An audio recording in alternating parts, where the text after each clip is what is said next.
just tell me, how did you decide to become a war photographer? Tell us a little bit about your journey, how it all started.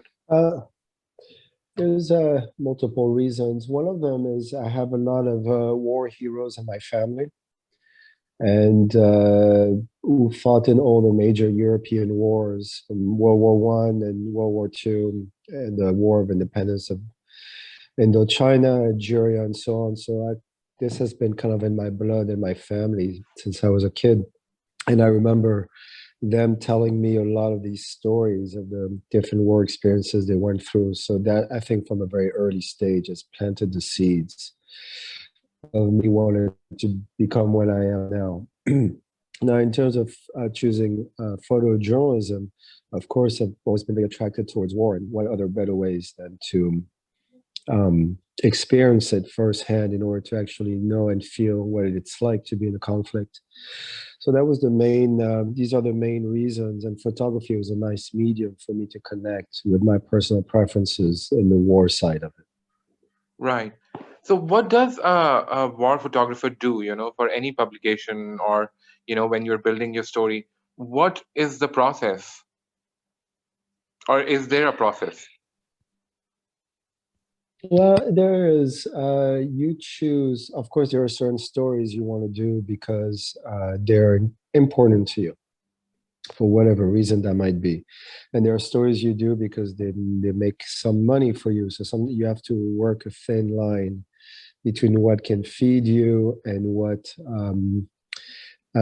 are personal interests in some of these projects that you develop. So you have to be able to do both. It's more the practical side of things.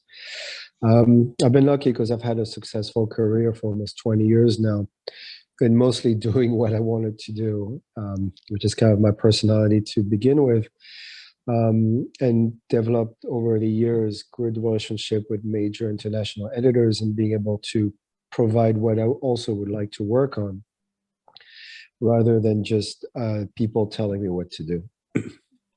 So now in these 20 years, tell us a little bit about, the wars and the fronts and the countries that you have covered.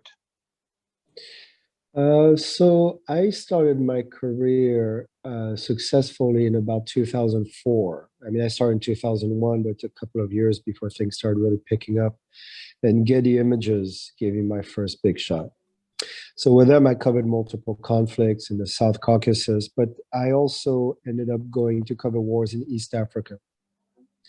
While it's true, most photojournalists would be covering at the time Iraq or Afghanistan, I decided to go to Somalia and do something a little different, to kind of carve my own name by making my own decisions in that sense, which goes back to what I was saying earlier, which worked out quite well because I was working for the BBC, I was working for different major organizations to cover these kinds of conflicts who are not only not well understood, but at the end of the day, no one really cares. People always say we should do this, we should do that about Africa and different parts of Africa. At the end, no one really, it's not a big, it's a big investment usually, and it's very hard to sell. So, and of course, the timing that was out there was right. And I was lucky in that sense. I was able to do okay.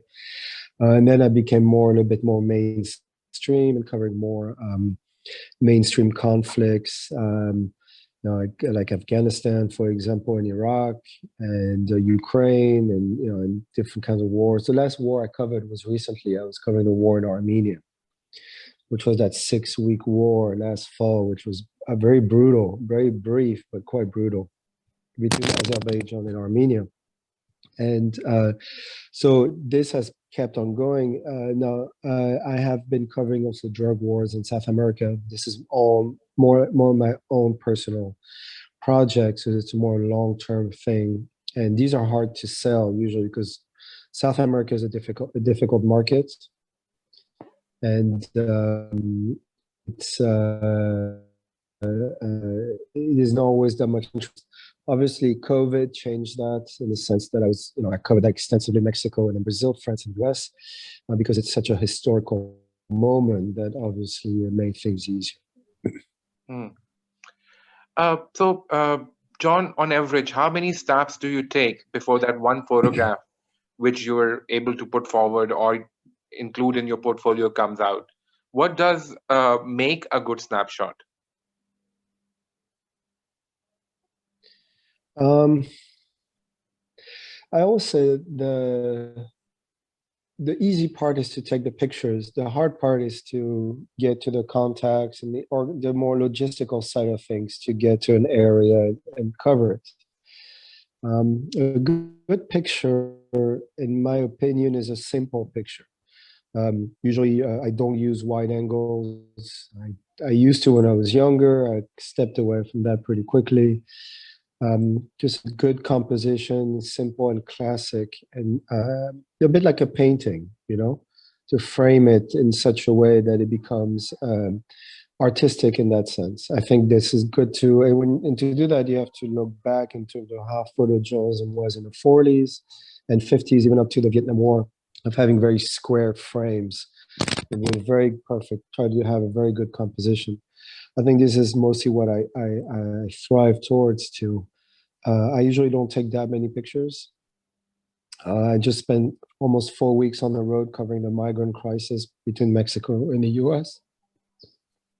I was there with another photographer who snaps a lot of pictures. He took thousands. I took a few hundred. I usually like, and I know what I'm looking for. So if it's not there, I don't really shoot it. Okay. So one episode in your life, which, I think is very, very interesting and intriguing, is when you were, abducted by the rebels in Syria. So tell me a little bit about the situation on ground when you landed there and what was happening around you and how did it unfold? So this was my third trip into Syria. I was covering a different area, which I didn't know as well, north next to Damascus, about an hour and a half north. And the area was very difficult. At the time, it was heavily contested by Syrian Hezbollah troops against different rebel factions, as well al-Nusra, who was coming in to take over and help the rebels who were not doing really well on the ground. Um, I was smuggled through. I went to the north of Lebanon and I was smuggled into Syria. And I was on operations on rebel groups, and I was covering the a lot of bombings that were happening. Obviously, the Syrian government was using a lot of artillery and aircraft strikes, helicopters to bomb. So I was doing a lot of that. And after 10 days of covering that, I decided to go to another area, not too far, but to link up with a rebel group. And they captured me instead. So you could be very experienced, which I already was at the time, and still get caught.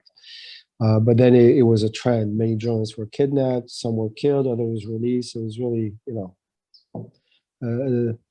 50-50, if I may say, or even less, really. But so they helped me for a few months. And then I was lucky there was some money involved and I was able to get out. So how was the time in captivity? I mean, what was going through your mind? Oh, it's a long answer, but to give you the short end of it, I mean, you miss, your family and your friends and the life that you live behind. That is obviously something that you have to try not to think about because it really doesn't help you in the everyday life that you're going through.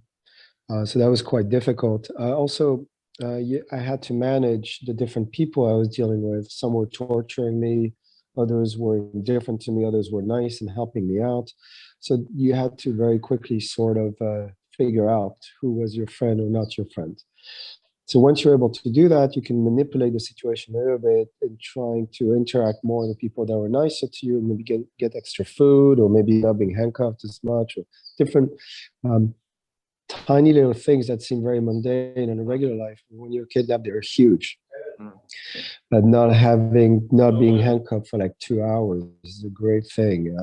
It's just these little things, And the thing is to be able to also, and that's one of the things that I did, is to be able to be very friendly with everybody and try to show them that you're being very, you're not a threat to them. Because if you're trying to say like you see in the movies, then it's going to create more problems for you. So you have to show that you try to make friends with them. So there's a lot of manipulation like that. And I did that very well, and it was very helpful because I was able to have them like me, so they would see me more as a human being and less as a commodity. Hmm. Okay, so and then after your release, somebody who has seen death so close, up and close, how did you sort of balance it out in your head to get back to normal life, or did you ever, sort of put it all behind you and sort of moved on?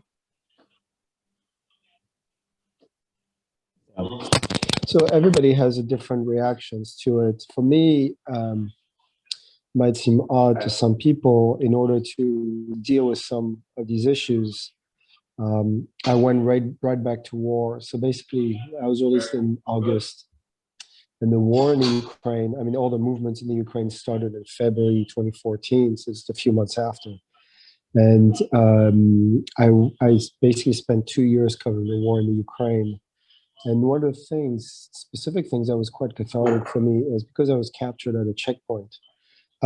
When I was covering the war in the Ukraine, I had to go through many checkpoints. And at first, it was difficult for me. It was brought a lot of memories back and stuff like that. But after time, I'm the kind of person who needs to be uh, who needs to face my fears. And that's what I did. And after a few days, maybe a few weeks actually, of doing these checkpoints, I was done with it and I was okay. And I moved on. Great. Uh, uh, John, how do you keep your sanity amongst all this chaos and killing and violence that is happening, around you? How do you keep your focus and not get, sort of emotionally invested? Uh, Again, it's different for everybody in terms of degrees of things. I think, some people will commit suicide after a while. Others will just stop and have a family. I mean, everybody deals with differently. For me personally, I'm strangely quite resilient to it. However, there's always something that's left behind every time you go through these tough experiences and you come home. It stays with you a little bit. And so it chips away over the years. I think you never come out to totally unscathed from it. And you have to be able to deal with it. And the only way to really know is that if you go through these experiences, and that's the only way to know. You can not experience any of these things and say, oh, I can do it. You don't know, right? You don't know what it's like. You got to go out and do it, and then we'll talk. It always reminds me of politicians who decide we should have this war and that war. They're not waging it. They're not going to risk their life. So the hell do you know? So we shouldn't be listening to you. We should be listening to the people who've been in wars because they know what it sounds like, what it smells like, what it feels like to be able to contain and control yourself in circumstances that are deadly. And it's a double-edged sword because on one end you can just break apart completely and then and you have to recover from that, or you can really find the resources inside you to emerge and become a better person, become a stronger person, which I think you can apply for your everyday life. And for me, it's very much been the case. Maybe a little too much. I could be dealing with some issues when I'm back home and being completely nonchalant about it and not even care because it's at such a low level that it's indifference to me. So, but you have to reassert yourself in a more mundane fashion because this is New York City and you have, normal rules apply. So you have to readjust yourself. Hmm, interesting. And objectivity. How do you keep your objectivity intact? I mean, again, you can get emotionally invested. There is a subjective view. You are actually, with some people who take you to these places. They are also trying to feed you their side of the view. So how do you still manage and balance that out and cut the noise that is around you?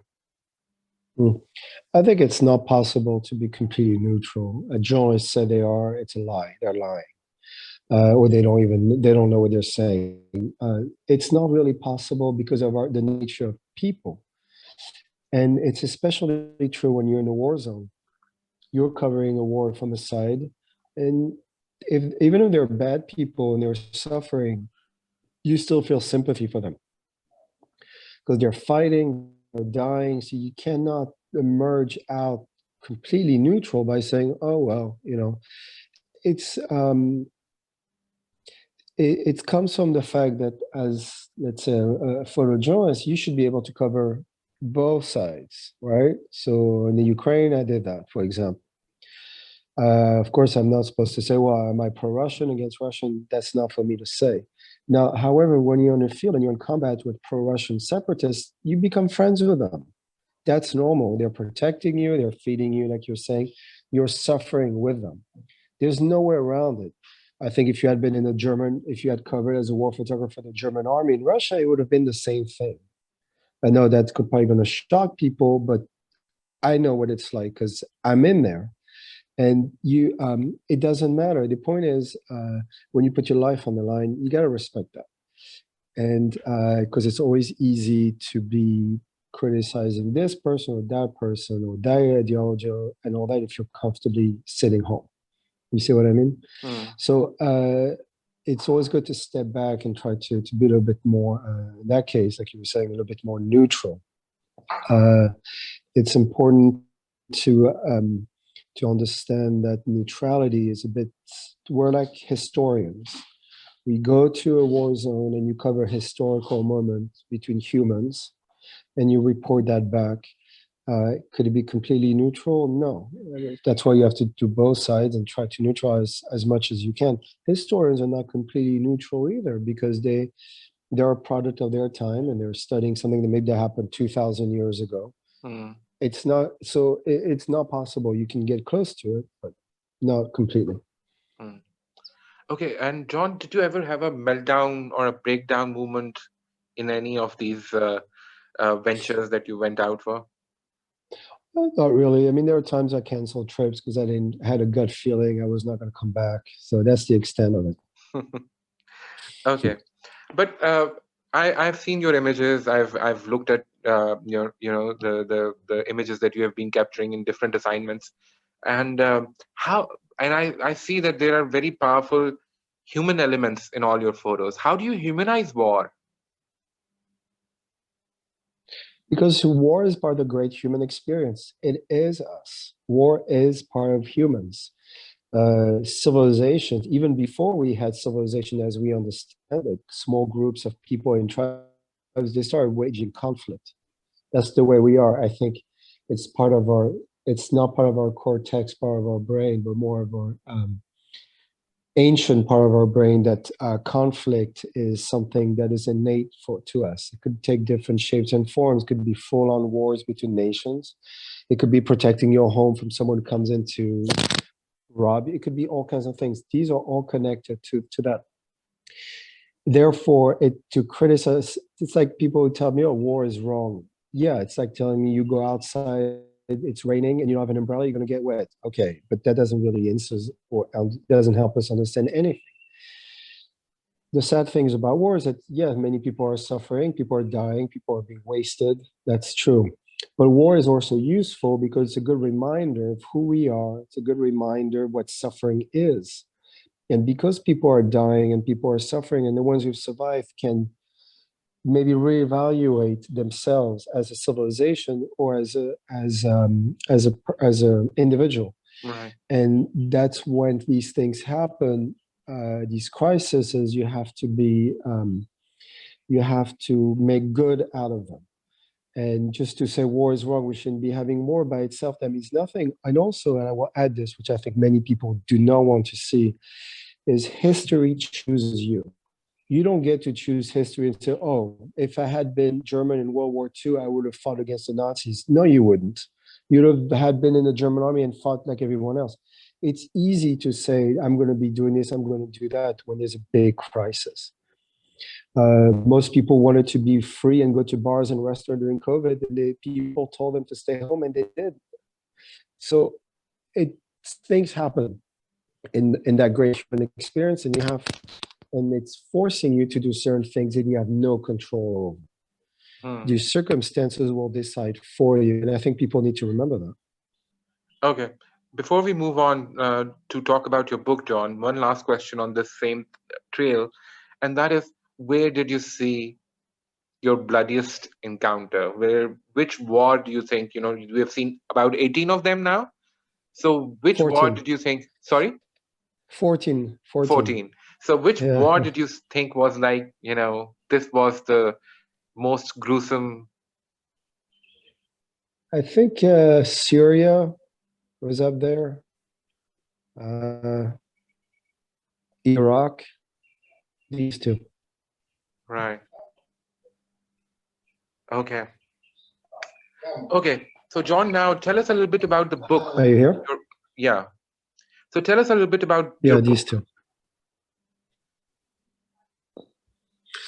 So I wrote a book in 2017, which came out, was published by Simon and Schuster, came out in October, and it's retrospective on some of the things that I've covered over the years. Of course, Syria being one of the centerpieces of the book, but there are other things going around and different stories. But there's also the last chapters about its historical understanding of what Europe is and what it's going to become. And the idea behind having that chapter wrap up the book is to show that we are historians in our own way. We're bringing back historical pictures and moments to the public. That's why I wanted to have this perspective on what I think Europe, who is the historical center for so long, there's China, obviously, there's the Middle East, there's also Europe, and how Europe now has completely foregone its historical background and roots to become pretty much nothing. It's pathetic.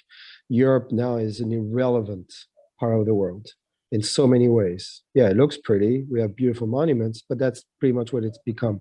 So that's why I wanted to have that chapter in there. Hmm, hmm. Interesting. Okay. One other question on war and how you view it is: do you think war is uh, a reason or a consequence of misery? Now that you have seen 14 wars, very up close and personal, do you think it's a reason for misery or it's a consequence of misery? I think it could be both. It depends. Sometimes misery brings wars, and war can bring misery. I think it depends. Some wars start because there's so much social tensions, which I think what will happen to Europe, and we'll see it in our lifetime, of a social decline. And misery, when people have nothing to lose, then waging a civil war, for example, becomes attractive, Hmm. not just because out of necessity, but also because it could be a way out, maybe. So I think both are true. Okay. Also, in recent times, we have seen that war has, gradually started moving away from battlefields and fronts to cities and towns. How has that impacted your work or a war photographer's work?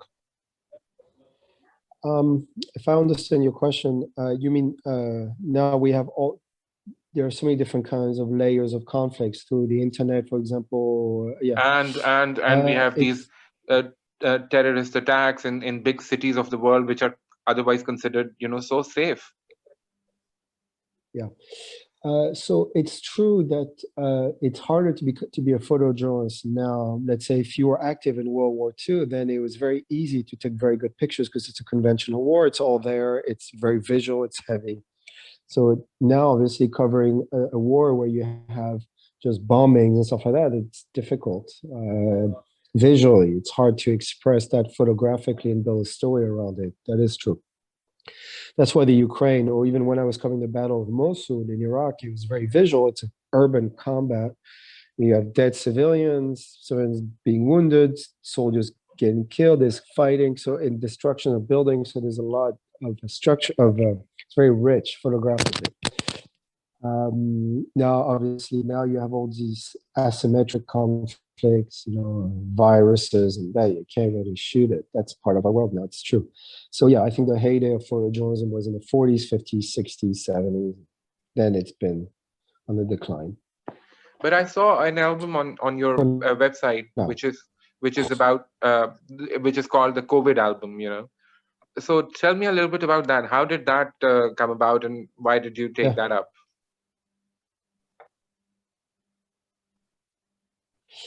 For historical reasons, I think missing it would have made it been a mistake. And this story took. Obviously, I was in New York when New York was the world epicenter. So the timing, and I'm a New Yorker, so it's just there. So I'm going to shoot it. So I spent 2 months shooting there, and then I went to go and I was in Amazonia. I was in different places of Brazil to cover the situation there. Also, because I wanted to create a big photo um, assessment of the situation. Then I went to France, and I went to cover the war in Armenia. So I was actually on the road for about 8 months last year. So I was never quarantined. Quarantine for me didn't really apply. And so actually made flying quite enjoyable because there were.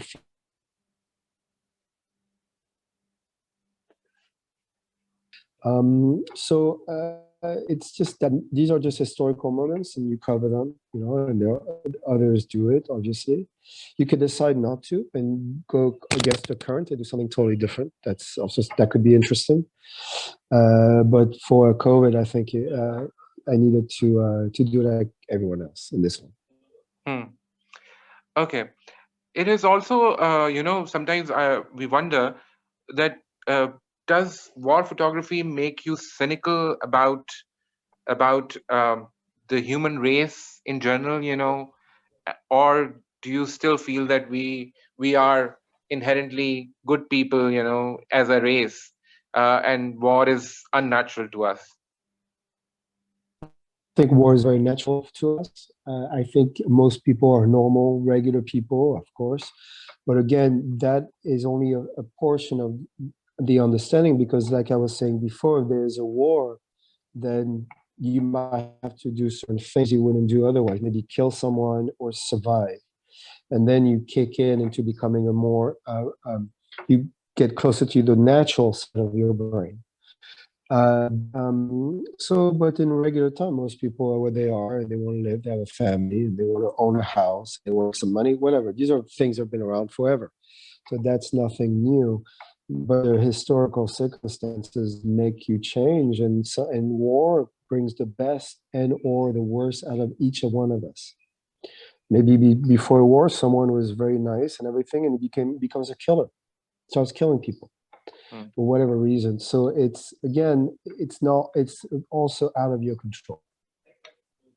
And in terms of cynicism, uh, I I think a lot of people, it's true in the police, for example, or people work in crime scenes, they're always cynic. They make jokes, but jokes are meant to protect yourself. Are you happy to see a child getting murdered and make a joke out of it? Of course not. But you have many people today who get offense, or everything is offensive to them. They don't understand. And when you're dealing with these things every day, as a fireman, for example, you see burned bodies or whatever you might see. You gotta be able to joke about it. I think it's healthy. And the same is true for guys who do what I do. Same thing. We joke about terrible things all the time. There's nothing wrong with Okay, John, do you ever self censor it. In terms of my in, in photography, in in terms of how graphic the images may be around you, and then you select, movements which are a little less traumatic? yeah, uh, yeah. The best pictures are the ones who insinuate drama. You're just going to take pictures of dead bodies. What? That's not interesting. We can maybe show a hand or just insinuate a situation. I think is a smarter move.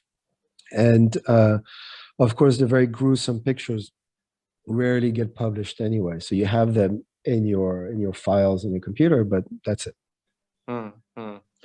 And then you did a few other series that I was really intrigued by, like the Jews of Cuba and the Veterans of World War II, and then I think the Drug War also is a series that an album that you have done, and you also did Yeah. something in Nepal, which I am not too sure what it was about. Can you tell us a little bit about those albums as well? So I used to do, I used to be still a little less now interested in different religions and to shoot that. And I always had this affinity for dying things. For example, there was only, I think it's 1,500 Jews left in Cuba. there were many thousands before Castro came in, and many left, not because they were persecuted. Actually, the communists were very good to them. It's because a lot of the Jews in Cuba had properties, business, and the Cuban and the communist Castros took all the private property from everybody. So that's why they went to the U.S. It was mostly about that, about owning your house or your business. So the dying of that part of the population was very interesting to me, and I wanted to record that before it disappears completely. I think it was mostly about that. The drug wars in South America, I think that's interesting. It's becoming such a international problem. I mean, the power of these cartels and these gangs is so intense. It makes Pablo Escobar looks like nothing. I think, and we look at Mexico and the way they are taking over that country. I think it's very interesting. I don't think people realize. They all know people like to watch TV shows about Pablo Escobar. It actually annoys me. I think Americans are very attracted to these kinds of drug stories, but they shouldn't be. There's something sick about it. There's nothing, it's almost being put into a positive light. Oh, this is cool. This is like mafia style, and we love that.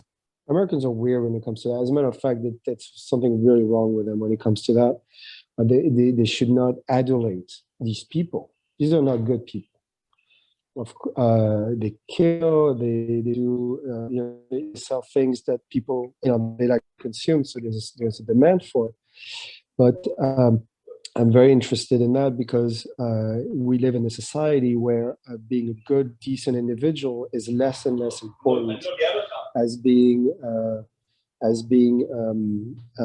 one of these criminals. You know what I mean? And in the United States, for example, there's fascination for that. There's fascination for zombie movies, fascination for all weird things. That's not normal. I think it's, in my opinion, that's a sign of a sick society. Instead of looking for great heroes, and now cynical too, and they're like, oh, it's boring. It's like clean cut guy, it's boring. Now we're looking for dark time. There's something wrong with that. But you also did a series on veterans of World War II. Tell us a little bit about that. How was that experience? Yeah. Was it emotional, of a different kind? Yeah, because it's again so I basically spent 5 years traveling around the planet to photograph these guys with a medium format camera, interviews, and the pictures. And the idea was to have a real historical piece of trying to reunite as many different nationalities as possible from both sides. Actually, I had a couple of exhibitions. One of them had German soldiers or Japanese, and it was heavily criticizing how can you represent these people? They did horrible things. And my answer is always the same. They're part of our history, and we should know how things were, and everybody gets a position in that. So it's not always easy to have these people understand. But it took 5 years. I think I photographed about 220 of them from 62 different nationalities. Okay. John, you also visited Pakistan. I think it was during the Afghan war time, when the war had started. Tell us a little bit about that experience, because, I'm sure for people watching in Pakistan, it would be very interesting to know. I can't say I know your country very well. I was only there for a month. And I was a little bit in the north. I was in Rawalpindi a lot, and I was in Karachi. But I wanted to go to Baluchistan and spend some time at the time to and that's what I wanted to do for different reasons. But it's fascinating to me. Anything historic is fascinating. I'm always very impressed by are in their own and how their culture has transformed them, and what traditions they kept and the ones they didn't, and how they've evolved over the years. And to me, that's very interesting. And in order to understand, again, you have to go and you have to be able to spend time with these people. I had a great driver. I was some good friends. He's a good guy, and I would like to go back when the time is right. Okay. So the last question, John, now. Do you also find hope amongst the despondency, destruction, and uh, and the despair of war? I don't operate like that. I don't search for hope, like I hope things are going to be better. I'm much more of a realist, and I'm able to rearrange myself depending on the current situation. So that's been very helpful to me. I'm not going to be sitting down and say, oh, I hope, we're all going to be friends with it. No, I don't think like that. It seems to be a bit naive to want it's nice, but in the real world, it doesn't really well. I counter arguments me and say, well, if there are more people that think like me, meaning you're a bit more hopeful, things would be better. Maybe. Has it ever happened? No. So, of course, as long as you have a good family and good friends and you're a good person, then that's what you should focus on instead of hoping for the best for the planet. And besides, what can you do as an individual? Yeah, it's very marginal. Everybody today, especially the young generations, are convinced they can change everything. They can't. I think they need to be brought back to a more realist understanding of themselves, partially because I think it comes out of the fact that they think of themselves as being very important. And most of us are not. Hmm. If I die tomorrow, yeah, it's going to be sad for family and friends. Is the country going to be in mourning? No one cares. No, not really. I mean, you have to be, I mean, it's sad for, you know what I mean? People Yeah, who are yeah, true historical figures, you can count them on two hands, yeah, yeah. you know? So you have to bring yourself back into your right position in this world, in the cosmos. Okay. You can't just say, tomorrow I'm going to, because I'm on social media, I'm going to be able to change this and that. You're not changing anything. I think the great example is, I don't know if you remember a few years ago, all the 300 girls in Nigeria that was captured by Boko Yeah, Haram, yeah. and everybody started hashtagging. There was bring back the girls. This was the worst thing they could have done, and for a simple reason, because if Boko Haram is watching this and they say, "This is what you have against us," it means we already won. This is what you offer against what we're doing. This is not serious, and it's easy to do that. Okay, so you could go on social media and hashtag something, and that's you're fighting for a cause. No, you're not fighting for anything. You want to fight for something, put your life on the line. Then we'll talk. Thank you so much, John. Thank you for your time. Stay safe, and hope to see you in Pakistan someday for good reasons.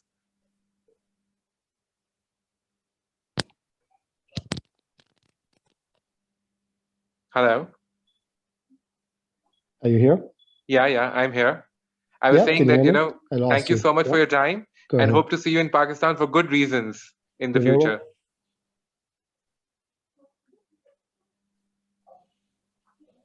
Thank you so That much. sounds good. We'll keep in touch. Thank you very much. Thank you, John. Thank you. Bye bye. Yeah. Bye bye.